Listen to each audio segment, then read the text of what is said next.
Welcome to the Formula Offroad. This time around, not the Icelandic Championship, but the ORI Cup, being held in Bikini Bottoms Off-Road Park in Dyersburg, Tennessee, in the United States. 16 cars made the journey over to the United States from Iceland, and over 300 Icelanders accompanied them. Already on day number 1, 5 cars had retired, and we pick it up here on day 2. The tracks on day 1 were very demanding. However, we're going to look at the tracks on day 2 today. There were 6 tracks on Sunday and 3 on Saturday. There was plenty of awesome action on day 1. The dust making it very tricky for the drivers. Nothing like the dust we get in the sand dunes of Iceland. These dunes more dirt than sand. So dynamic conditions that the drivers had to take on, and we saw a lot of rolls, meaning that over 5 cars had already rolled, and 5 of them actually in such a bad shape that they could not continue. Biggest roll of the first day was probably when Katla got thrown in the air again and again, and here we see that. Look at that, a massive crash from Katla.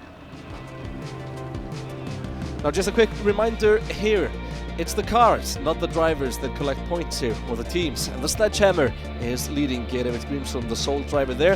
However, in second place, the Spade with Þórður Atli and Halldór Björnsson, the brothers, and they pick up here as the first car on day 2.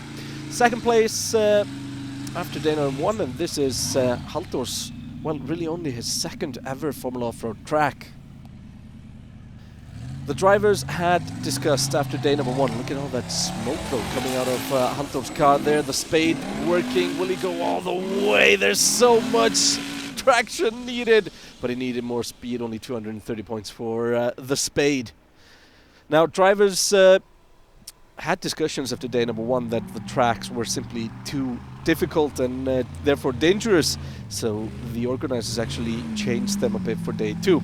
Here we see Geirivit Grímsson driving the Sledgehammer. He had a demanding lead after day 1. There's a great opportunity here to extend the lead after seeing Halldór not making it all the way up. But first, that Sledgehammer needs to go all the way, and that's much more speed. And that is the Sledgehammer up on top. 350, no penalty points. Here we see Sævar Bennisson driving Móri, the Hellcat-powered V8. So listen to that kitty roar as he tries his way up, but he's just lost the speed there. Many of the tracks got easier on day number 1 as more cars went through them. However, this track seems to be digging. We could see Sævar getting thrown up there a bit. I'm not sure because of the dust whether he just went into the marks of the other cars or if he went out of track. Now Þormar Pálsson driving Thor. He put another engine in the car before this race. I wonder, they were having some mechanical issues all weekend, but there's no mechanical issues. That's just 350 points for a length, no penalty points. Next up, Thunderbolt. His car, a former Norwegian champion. Jon Reynir, the driver here. Oh, that's not where you want to get slowed down. He's going to need to carry a lot more speed here, but Thunderbolt seems to be getting it. Gets the traction, gets thrown up there. Oh, is he gonna make it? No, he did not. That's 230 for length. And 60 penalty points. He comes out with 170. Decent run though, looked to be too slow at the beginning. Here we have Ingvar Jóhannesson driving the Viking. Did a very good job on day 1 and is sitting 3rd. He's never won a Formula Offroad event and is gonna go all the way here. Yes, he is. Seems you need solid commitment, but not to overshoot it. Here is Haukur Einarsson, the, well, said 1300 horsepower Hekla. The Icelandic champion had a horrible day 1. He rolled in the first track and had to start at the back, getting only 50% of the points in track number 2. The big block Chevy was great over the water and is great in these hills. 350 points for Hekla.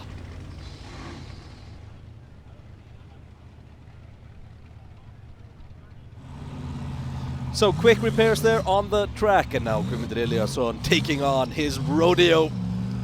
His first season with the newly built rodeo.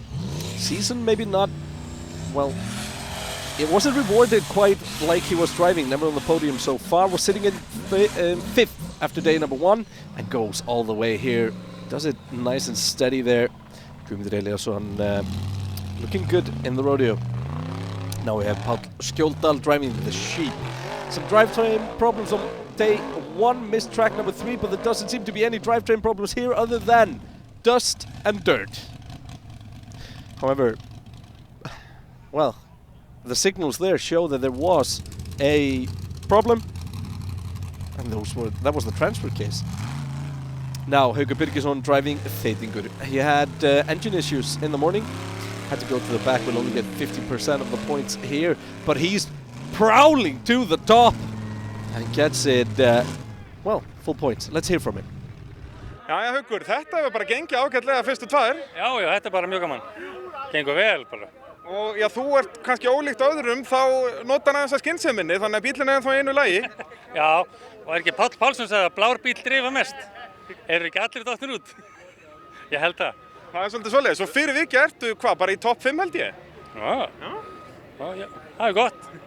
Bara eiga ódýra bíl, setja á skófludekk og koma að keppa. Just put the bigger tires on and go race. Let's look at the standings after track number 4.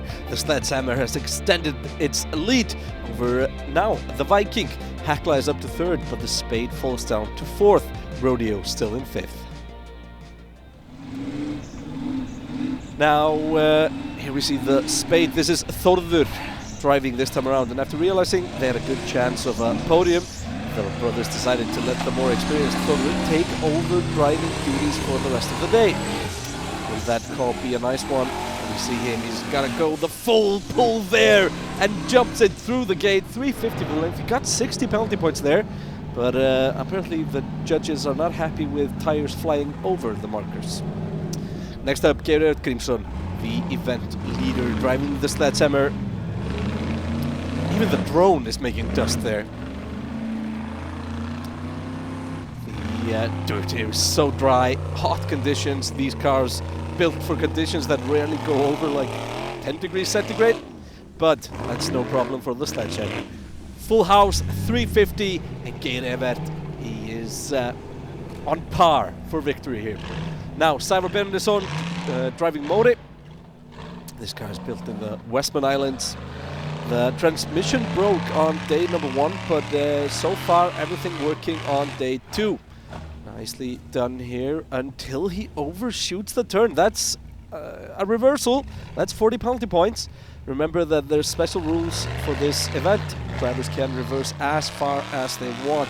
But will Sævar get it going again? He's struggling there, needs all the traction and power he has. But the Hellcat just won't do it there. Now, will he go again? Yes, he will.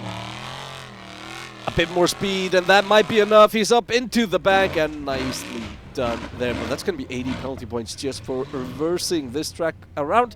350 for length, though, so worth it. Had it reversed and not gotten the full length, he would have been in trouble. Here we see Þór Þormar, a bit front heavy there over the first brink. And now Thor has never been known for being shy, just flooring it for the big pulls. Maybe he has to do the same until the transmission fails again. Needs to reverse here. Didn't he feel that the transmission was gone, or does he actually manage to click it into? It's clicked into drive. No, it hasn't. That might be the end of the race for Þór Þormar. We'll see. The former Icelandic champion having troubles with his car. One-time winner here in Dyersburg. Now we have Jón Reynir driving a Thunderbolt. Gets it nicely there through the first gates, and this one's been the tricky one, but he decides to take a higher line than most, and that seems to make it pretty easy. Or what? He just hesitates on the throttle there, reverses all the way down, goes for it again. There's enough traction in the dirt there at the beginning, but he again hesitates. 80 penalty points so far. Will he go again? He wants this brink to be his, goes for it. No, wait a minute. I can't believe it. That's going to be 120 penalty points for reversing, and he does not get full length. Judge is only giving him 80 penalty points for some reason. Now Ingvar Johannesson driving the Viking. Looks like he has a speed camera with him inside the car. What will the Viking do here?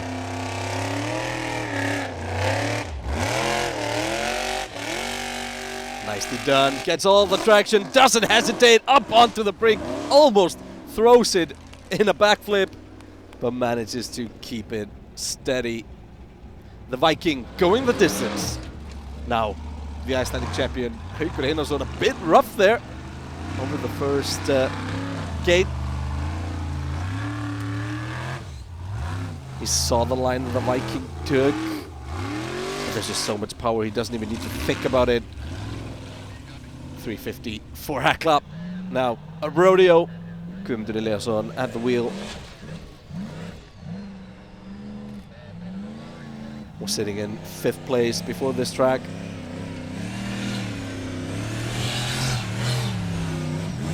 It's to be seen his rivals go all the way, does the same, 350 for length. So not a lot of changes here in this track. None of the big names fighting for victory, losing out. Now Haukur Birgisson, this car is one of the street legal cars, just been popped onto the bigger tires. The car not as well equipped as the unlimited cars. But Haukur Birgisson certainly has done a lot through his years. Is he gonna go all the way here?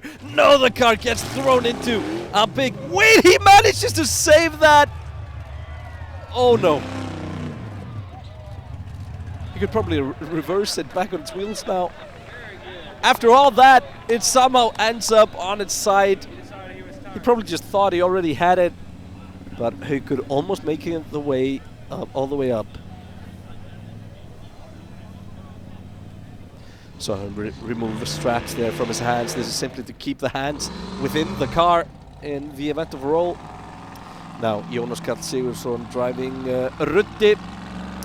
Missed the first track due to some car issues. First track off the second day. Car kind of seems out of power here. And there was a big explosion up through the intake. That meant the car had to be retired. Bonfire is out and the Sledgehammer on top. Now has a 200 point lead over the Viking.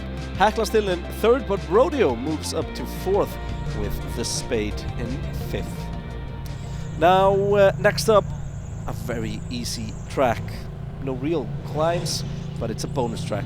Which means that just like a normal track, however, the best time gives the driver a bonus 100 points. For every second you are slower, you lose 10 bonus points. So a possible 450 points are up for grabs here. And Thorður goes first in the Spade. This is one of the tracks where you don't want to go first, you want to see the other ones. However, that track was so short and so simple. 350 for length and he got 62 bonus points. Next up, Geir Evert, a specialist of the time trials.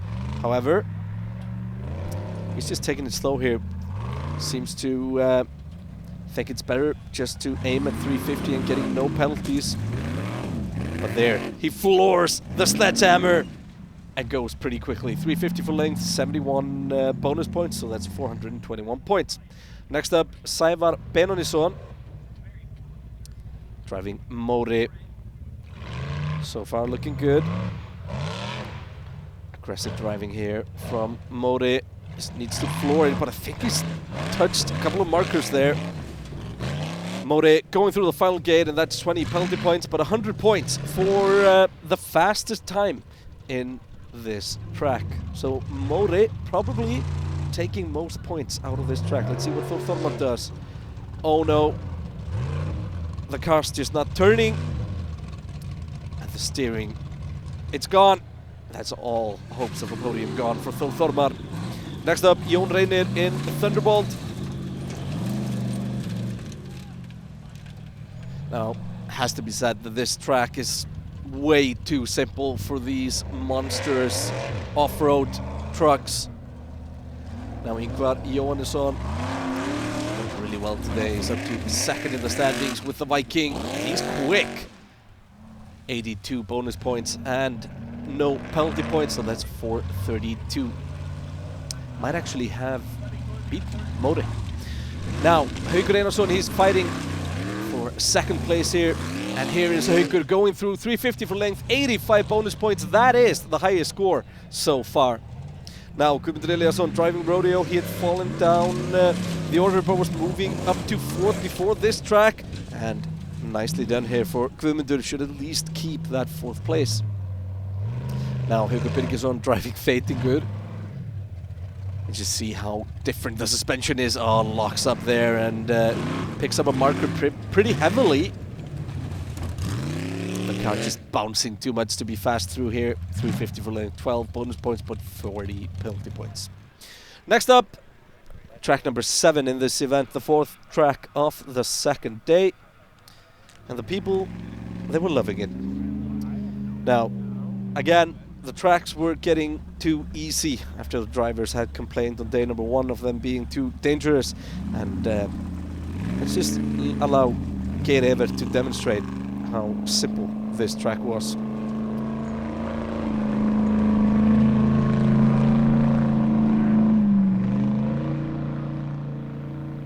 And there, Geir Evert coasts through the track.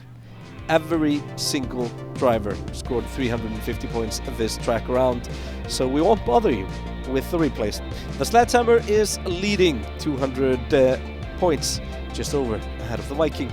Hekla in third with Rodeo fourth and the Spade in fifth. Now track number 8, another bonus track. Not very demanding, but the timing element does make it interesting. Here we have Ingvar Jóhannesson sitting in second place in the Viking. This might be Hekla's chance to catch up on Ingvar. Ingvar knows that he needs to be quick through here, especially with the tracks being this simple and most drivers getting 350 in all of them. Now Ingvar, very nicely done here. And there he crosses the line, and that would be the fastest time of the day. The first driver in Formula Offroad history to score 450 points in one track. Now, let's move over to the final track of the ORI Cup. This is Þórður Guðnason driving the Spade.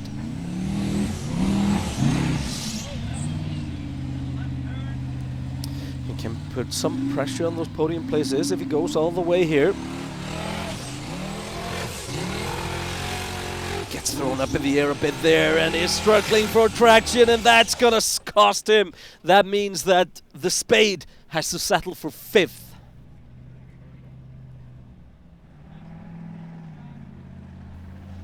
Here we have Geir Evert. He only needs 150 points to secure the win here in the ORI Cup. And if I'm not mistaken, he's done it. Geir Evert is the winner of the ORI Cup, but he's not gonna stop there. He wants to finish the track. Of course he does. The Sledgehammer going for it all the way at a big jump to go full distance. 350 points for lane, 10 penalty points. Let's hear from the driver.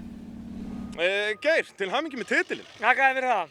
Hvernig, svona hvað réðist þessi titill í þessari keppni? Ég braut 2 í sko gær. Ég myndi eiginlega segja það. Það náttúrulega þar tekur þessi ákvörðun að bakka en reyna svo aftur og það var svo sannlega góð ákvörðun. Heldur betur. Náttúrulega þinn fyrsti titill í torfærunni, hvað er þetta, 3. sigurinn eða ekki? Er þetta ekki annar sigur á þessum bíl og tekur inn á Egilsstöðum eða ekki suma? Jú, það passar. Þannig að þetta er allt að koma, þetta hlýtur að þýða Íslandsmeistaratitil á næsta ári? Það hlýtur að vera alveg komið tíma á það. En þú gerir þetta ekki einn? Nei, enga veginn. Það er bara, sjáðu hérna, fullt af gulum köllum. Það er ekki hægt að gera þetta einn. Og náttúrulega undirbúningurinn, hann sýndi svo svolítið vel í dag því að það er, í rauninni þið þurftu valla að koma inn í pitt að gera við bílinn. Ekkert búin að koma inn í pitt alla helgina. Það er búið að springa 1 dekk og that's it. Það var búið að fara yfir þetta allt saman og alveg í margar helgar og hafa þetta alveg tipp-topp. Það skiptir mjög miklu máli sem. Svo er líka alltaf ykkur óheppni í þessu líka, sko. Menn eru svo sem að því, sko, en svo bara kemur eitthvað óvænt, en það verður að passa að þetta óvænt að koma ekki. A very happy Geir Evert with his win. in the United States. Now we have Sævar Benónison driving More. A solid weekend ends with a solid spin. 6th place for More. Next up, Jón Reynir Andrésson driving Thunderbolt. Mistakes in tracks 4 and 5 put him out of podium contention. Will he go far here in the final course of the weekend?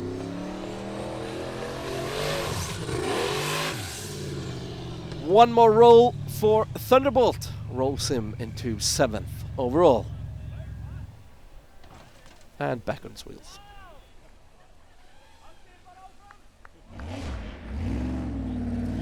Now Ingvar Jóhannesson, the Viking. He only needs around 200 points to secure his 2nd place, which would be his career best result.